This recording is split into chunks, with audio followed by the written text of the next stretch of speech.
Sagging, bouncing, or uneven floors? Standing water or high humidity, nasty odors, or dangerous mold? Crawl space problems don't get better with time, but they do get better when you call APS. This is the morning edition of the Daily Weather Briefing video. This is for Thursday, September 22nd, the first official day of autumn based on the sun's position. This is the day with about 12 hours of daylight, 12 hours of darkness, the equinox.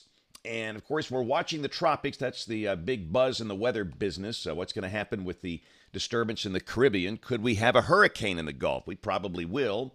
We'll take a look at that, and a cold front coming in here tonight. That's another bit of good news for us. It's going to break this heat, but still today we've got that upper high sitting on top of us, centered a little west of the state, and that'll push highs back in the 90s again today. But you see the trough coming into the Great Lakes. That's going to push a surface boundary in here tonight, most likely in dry fashion. And again this morning, nothing on radar. We've seen that a lot lately. Temperatures over North Alabama are in the 60s and low 70s. We've got 70s in South Alabama, Mobile 74. Highs today 90 to 94 in most spots. Maybe not quite as hot as yesterday. But tomorrow the high will drop down to about 80. That'll be a good 10 to 15 degree drop following that front. Here's the watch warning map. We've got flash flood watches again for parts of the southwest United States. Here's the severe weather outlook for today and tonight. A marginal risk on the Atlantic coast from around the Outer Banks up to near Cape Cod and Boston. Also a marginal risk for parts of Wyoming and Montana. Tomorrow, no organized severe weather expected across the country. And we note on day 3, which is Saturday, there's a small marginal risk west of the state through parts of Arkansas. So here's the rain for the next 7 days. And the front that will be coming in here Sunday afternoon and Sunday evening could squeeze out a few showers, but probably not a lot of rain. Moisture very limited, and you can see rain amounts should be under 1/2 inch for the north and just not much at all for the south over the next 7 days. So let's focus on the tropics. A lot of things are happening out there. We've got Hurricane Fiona, Tropical Storm Gaston, and 3 waves out in the Atlantic. First off, Fiona, this is still a major hurricane, Category 4, and a hurricane warning has been posted for the island of Bermuda, as that's going to be passing just west of the island late tonight, early tomorrow morning. And that might bring hurricane-force wind gusts to the island. Thankfully, the really severe impact will be a little west of there, but still, it's going to be a pretty rough ride for Bermuda late tonight, early tomorrow, basically the middle of the night. Gaston is out in the middle of nowhere. The Azores are close, but that's closer to Europe. Obviously, no issue here. Here's a look at the 5-day outlook, and of course, with the 3 waves, that little wave coming off the coast of Africa, that's expected to turn north. The one in the middle of the Atlantic with only a low chance, and of course, 98L, that's what's generating all the hype and the buzz. It's very disorganized. That's the current satellite view, and you can see it's kind of hugging the coast of South America. And it's not a depression, not a storm. And until this thing gets a low-level center and gets organized, it's really going to be hard to do any specific forecasting here.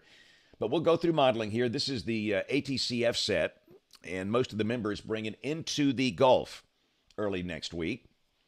Pretty good agreement there. GFS Ensemble into the Gulf, European Ensemble. And again, you want to look at the range of possibilities here. You know, the deterministic stuff where you just see in one spot. Again, those maps don't mean much at all at this phase of the game. But I think this map really tells a story, and typically the European handles tropical systems pretty well at this range, in the medium range. But the higher probabilities are really centered over the Florida Peninsula here.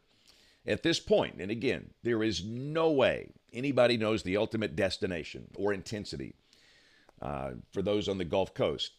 But you can see, not the Panhandle, the peninsula.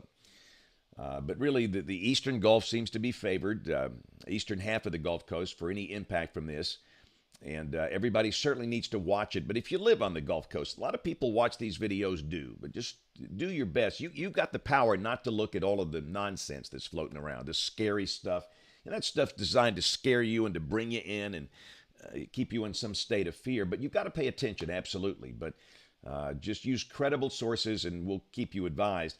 Here's the intensity guidance on 98L, and most of the members do bring it up to a hurricane. And again, there's a very good chance we'll have a hurricane in the Gulf early next week. We still don't know the point of landfall or the impact for any given point or the intensity.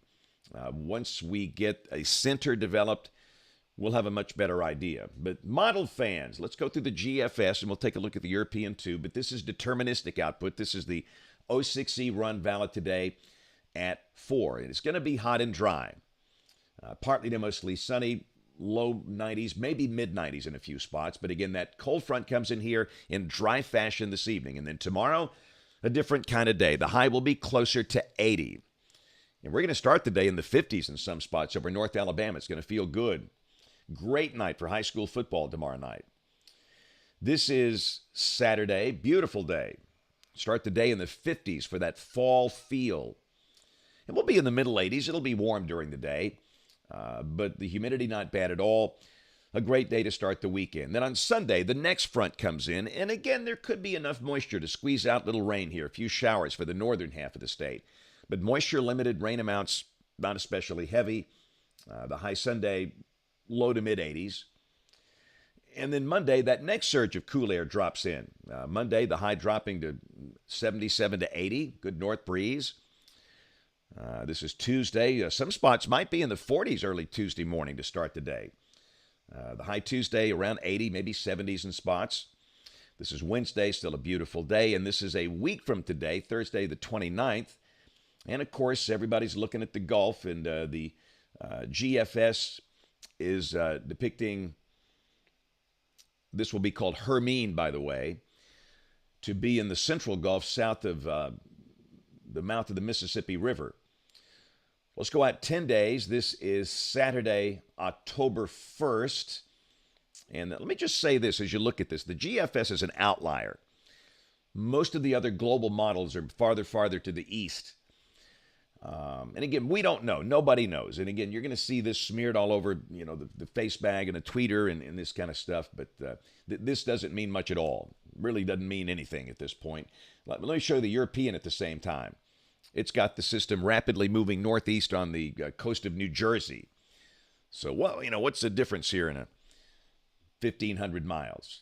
So again, just don't get hung up in these deterministic maps. They don't mean a lot. You want to use the ensemble approach if you're looking at it. And again, let me just go back to the European ensemble, and I think this is pretty valid here.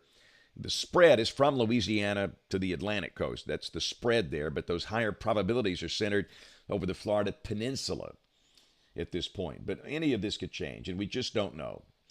Just pay attention, and we'll get through it just fine together. European rain output for Birmingham, the green line, that's the mean. It's under 1 inch between now and the 6th of October, but there's a big spread because of some of the members trying to bring some tropical rain in here. This look at the temperatures for Birmingham. This is the last day with 90s for a while. And we typically have a day or two in October with a 90-degree high, but we're getting on past that summer heat after today. And you can see next week we could see upper 70s and 50s. It'll feel good next week. And the latest 8 to 14-day guidance in the house. This is for September 29th through October 5th. Temperatures may be a little above average if this verifies. Get some viewer photos. And again, thanks to everybody for sending these in. They are all seen. They are all appreciated. That's Key Largo. And don't you know they're watching the tropics carefully. That was the sun going down yesterday. And on our Gulf Coast, Florida Panhandle, Alabama, just really nice last night. And again, everybody there nervously watching Invest 98L, but we can enjoy this great weather while we've got it. And if you're headed down that way for this weekend, the weather's just going to be fine. And again, really, there's no chance of any meaningful rain for the Gulf Coast for the next 7 days. And if you got a trip that following weekend, not this weekend, but the next one, just keep in touch. But there's absolutely no need to cancel any type of trip or anything like that at this point.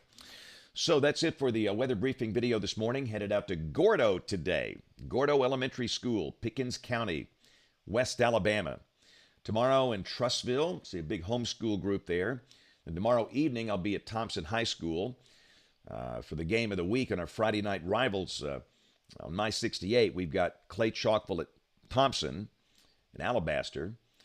Then Saturday, a book signing in Tuscaloosa. We're going to be on the Walk of Champions at Bryant-Denny Stadium, not in the stadium, but outside, from 1 to 4:30. We typically do one of these every year, and we have a lot of fun at these. We'll have all the books there, the shirts, hats, all the cool stuff. So come see us, and weather looks just really, really nice for that and all the college games as well. We'll have notes over on the blog. That is alabamawx.com. And if you can, join us this evening on ABC 3340 News at 4, 5, 6, and 10 o'clock. Thanks for watching. Have a great day, and God bless. Cracks in brick?